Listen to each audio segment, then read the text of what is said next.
तो जय जोहार जय छत्तीसगढ़ संगवारी हो। मैं हरा अपन के नीसू साहू संगवारी हो। मैं अभी हाबो अपन कॉलेज में और मोला कौन मिले अपन कॉलेज में देख सकते हो। ये मोर दोस्त है और ये मोर फैन बहनी मिले। Hello hello hello hello.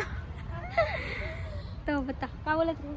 मैं जब पहली बार ऑडिटोरियम में देखे रही तोला मोला हाँ हाँ तना लगा था जैसे लड़की कहीं ना कहीं देखे हो। मैं वीडियो वगैरह में देखे वैसे रहते हरा वाला सूट पहन के आ रहे हैं। हाँ हाँ तने लगी से मतलब ओकर पहले ही देखे रहे हो ना 2 दिन पहले वीडियो वगैरह में।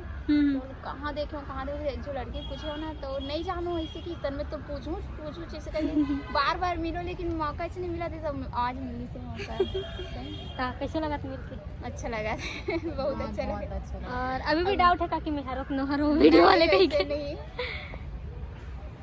लेकिन बहुत दिन से सोचत रहे हो बात करूं करके फिर अभी देखो नहीं तो मैं पूछूं कि ठंड पूछे छो। हाँ हाँ हाँ। हाय तो अच्छा लगा मिल के? हाँ बहुत अच्छा। मैं बहुत मानती हूँ। यकीन करवे मैं तो सामने हूँ कि नहीं करस?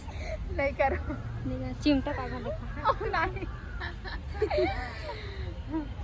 तो संगवारी हो कहीं ना कहीं मिला रही थे मोर फैन एक आध झनक अच्छा लगते दिल में सुकून मिलते कि हाँ अपन छत्तीसगढ़ में कहीं ना कहीं नाम बनाए हैं। और जला जला मिलना है मैं हरी थो संस्कारदानी राजनांदगांव में। ज़्यादा डिटेल जाने पर मोर मैसेज या कमेंट कर सकते हो संगवारी। तो आज की वीडियो यहीं तक, तो मिलते हैं अगला वीडियो में। तब तक के लिए जय जोहार जय छत्तीसगढ़ संगवारी हो।